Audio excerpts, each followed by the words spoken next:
these two are a ball within a ball. The carving. How do you do that? This is from birch, and this is spruce. Start off with a burl, little burl.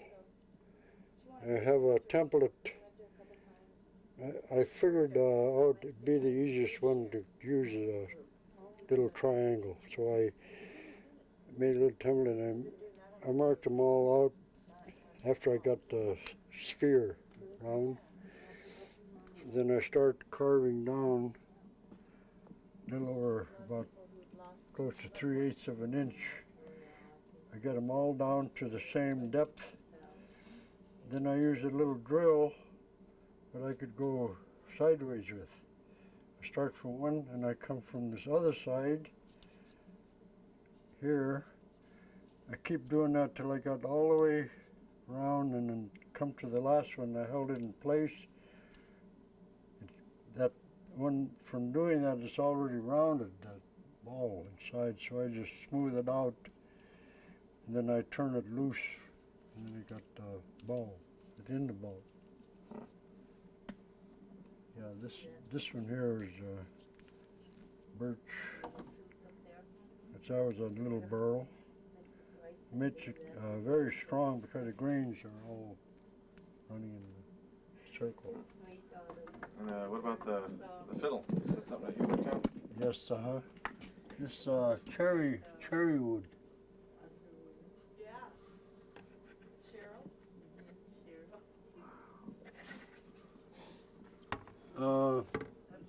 My grandson is gonna learn how to play it, so make use of it. And I have another one. I made the first one. I have it in the bedroom. It was made out of birch. And tell me about the dog teams that you have here. This little ivory dog team. I made the sled all in one piece. And the driver. And it had this diamond willow. Made a good like background. I was going to carve some little ptarmigans and put them in these little niches.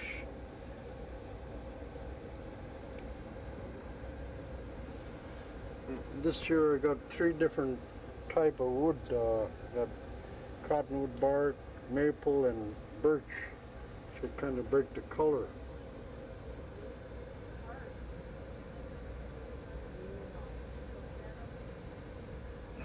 How long does a project like this top one take you? That time I was still working construction, but little spare time when I had urge to carve this, and I worked on them steady. But if I had to add up all the time on this, especially this one here, with the diamond wool and all of it, it took about 3 weeks, I think. And put a lot of hours of carving into it. And you told me out in the greenhouse how you got started carving. Maybe you could kind of tell me that again in a real brief fashion. You mean about plants? No, about about how the people up near Nome taught you to carve. Oh yeah, they the Eskimos used to come from King Island to Nome with their skin boats. At that time they didn't have no outboard motors, and they used sails. They come to Nome and find a good stretch along the beach, and they pull up their skin boats and they prop them up part ways, almost upside down, and prop them up good and brace them up, and they live there all summer long. Use skins and tarps to cover over. Nice weather, they just used to open them up and carve ivory right out in the sun. And the tourists come in there and they buy ivory right from them. Yet that time they didn't have no electric tools, and everything was done by hand.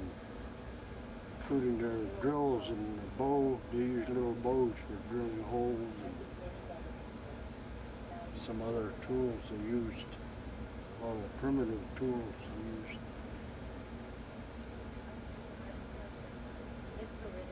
And then how did you get started? Oh, a bunch of us little boys used to come around there, and they were staying not very far from where we lived, and go there and watch them, and we got interested in carving. They let us use some cottonwood bark and whittle with their knives. And just whittle just to. That's how I got started.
Never been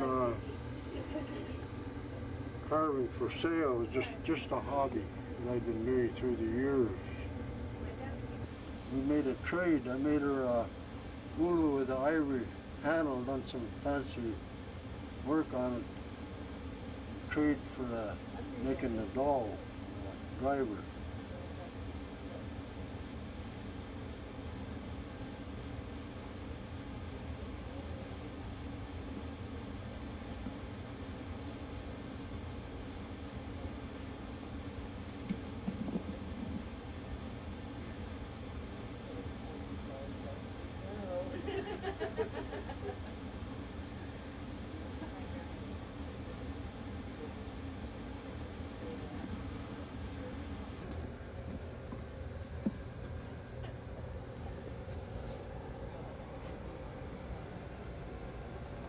It's my mom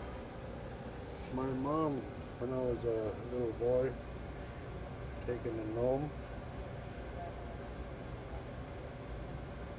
She was from Unalakleet, and our first cousins are the Ketchetites from Unalakleet.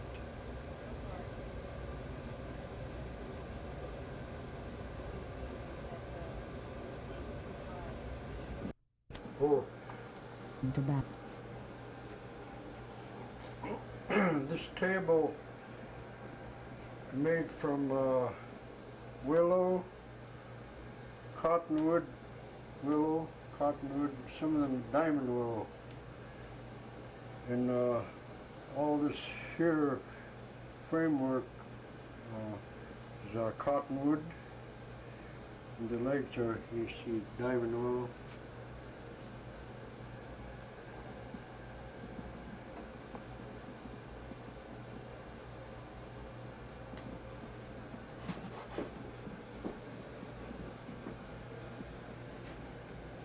About to show me the cache there? Pardon? You just about to show me the cache you made? The cache? Yeah, that's made from little willow shoots. I had them in our warehouse for about 4 or 5 years, and finally got a chance to use them. And that's birch bark roof on there.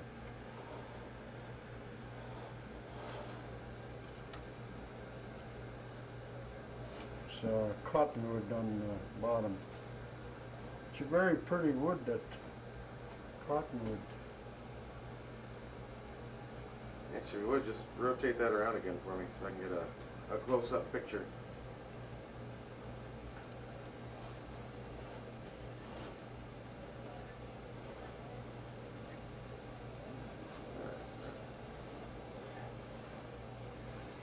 I didn't complete. I was going to put a bear with 2 little cubs on the bottom.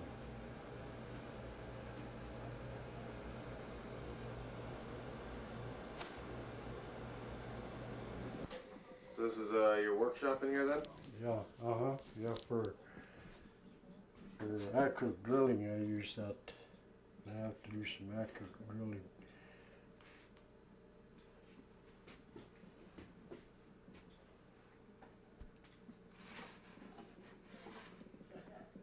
Well, very good. Just tell me your name so I make sure I record it on the tape here. So just say your name out loud. William H. Buck. Okay. And their last name is just B-U-C-K? B-U-C-K. Okay. Yeah. All right. Well, first of all, just to make sure I have it correctly, could you just say your name and spell it for me? I'm Marco Pete from Catalina, Alaska.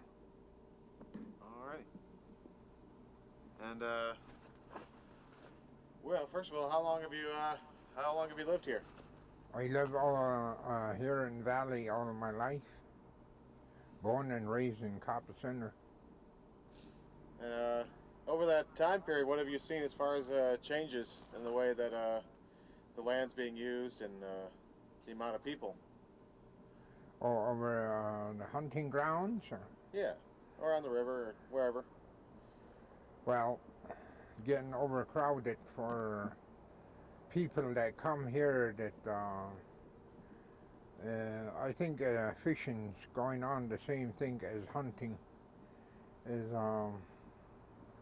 we have no place to fish in summer, getting to be that way, and so we have some few of us have a little wheel in a river by now, and hardly get any limit of fish anymore like we used to, but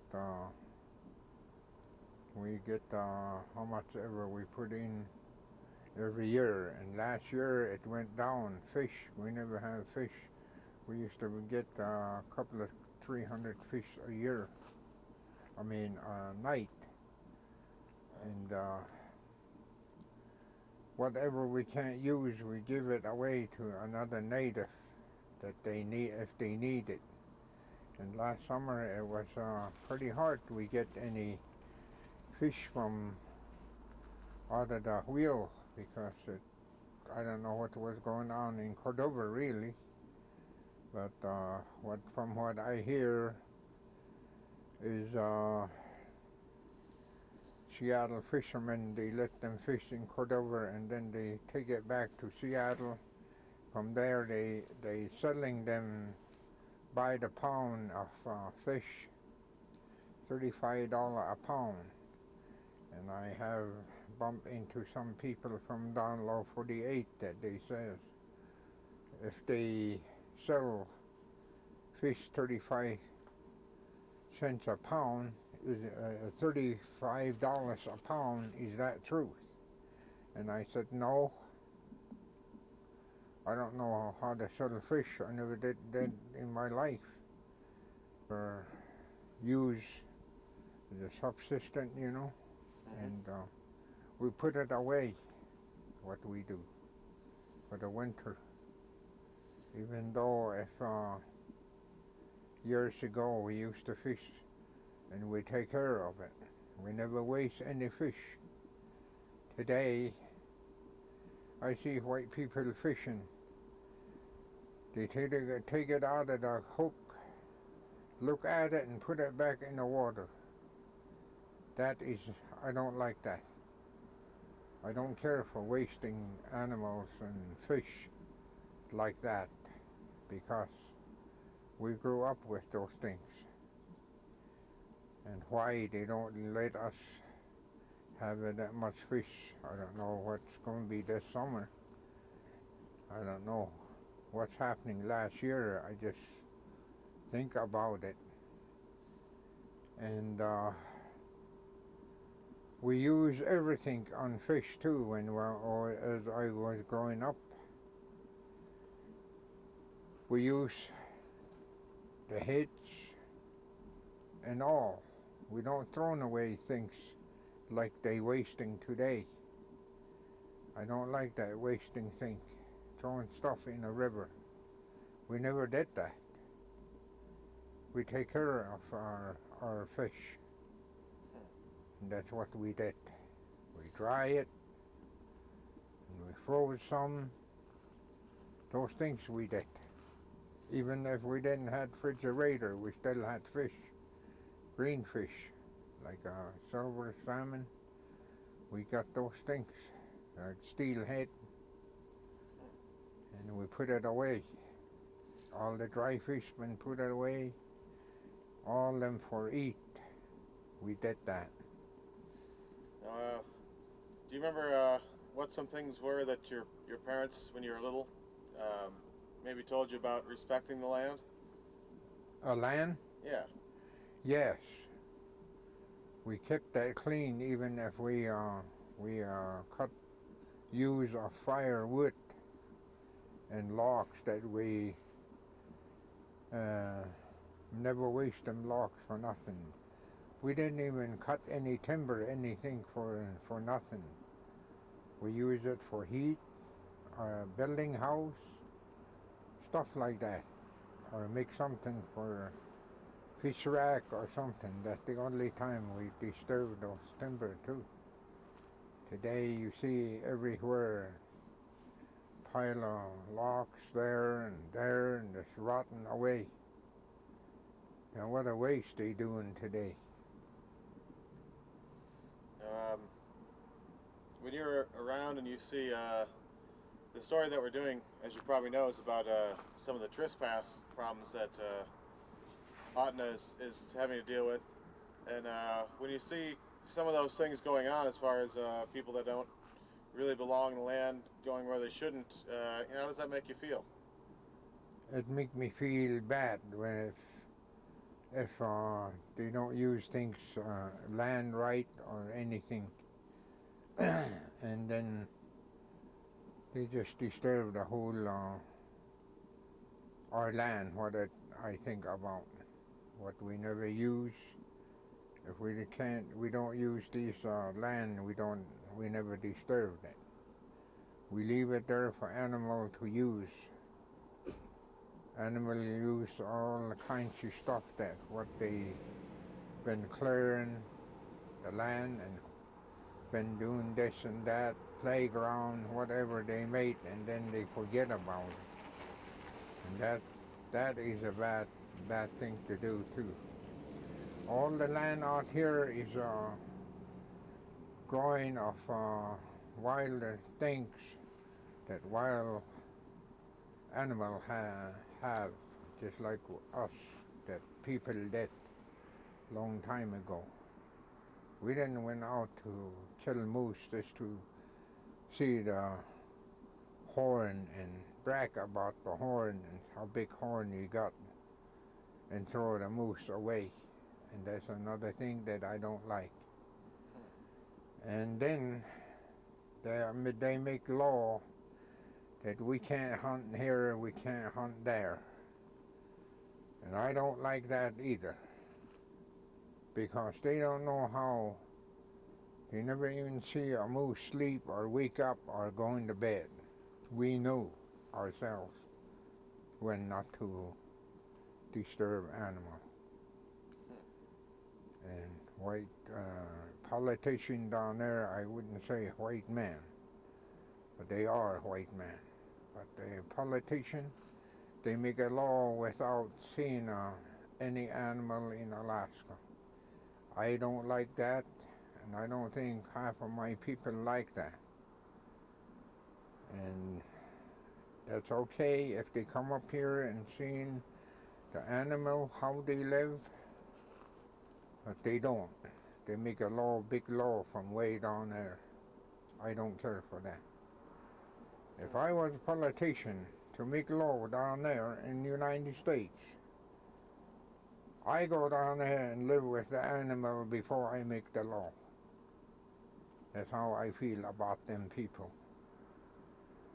Just because they in Washington, they think they're going to do anything they want to. I don't care for that. I don't care if they hear about this. And make me happy if they hear it from me. Getting back to the trespass issues, is there any thing that you've seen yourself specifically as far as people misusing the land or trespassing? Yeah, a lot of places I have seen that, and I've seen timber been cutting down and leave it and rotten away. And why they do that, I don't know. And in other places is parks. I don't care the way they did it. I don't care for the way they run it. The first start, when they took that park over here, I didn't care for that, what they did.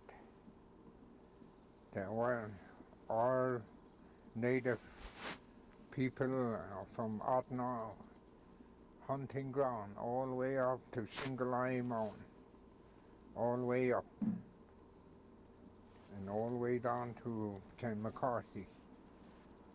And this one up here all the way from Chitna clear up down, clear to Cantwell, to beyond Cantwell. Today, they don't want us to meet around there. And they let people from Lower 48, Germany, Sweden, wherever a millionaire come from, they let them hunt and get big trophy and throw it away moose, whole moose. Some of them never even touch. And caribou is the same way. Why do you think caribou isn't gone today? We find them rotten. You think we're happy about that? No. We never see that. We never treat our animal like that. Unless we're hungry. We went out and get meat, stuff like that, bird. We don't get too much because we can't take care of it. If we can't take care of it, no need to bother with it. We didn't done that. Today, from Paxson, that was all native land, hunting land, all the way up through Ewan Lake, through Clutina Lake, clear to Cantwell Pass, way over there. When we go up that way from Paxson to Cantwell, I don't see anywhere that we can have a chance to go out and get our animal, come to eat. Camper, truck like that one, motorhomes, name it, it's out there. Just like a city of Anchorage. Got no place to go out and hunt. We're scared the both ways. We're scared of fishing game. We're scared of people that are hunting in there. I guess you heard about it back in 60s, 50s, 60s, 1950 and 60s that people shot each other. Those things that we scared of too. They see anything out there and move, they start shooting at how they are. All these chichaka from outside. And we don't have a, by the time hunting is over, we can't go out hunt no more. So today we have to go to the store to get meat that we never use in our lives. We don't know nothing about beef. Just like myself, I get tired of it. I gotta have moose meat. For 3 years I didn't have any moose meat because no place to hunt. They go up that way from highway down this way to the, up through Paxton, all the way up. You look around to pick berries. It's already picked before us. We never find anything. That's how it is. All trespassing. What would you like to see done about the problems with trespass? Well, I like to see that governor, tell the governor too, no more hunting for strange people except our people down around the valley and down to Valdez Creek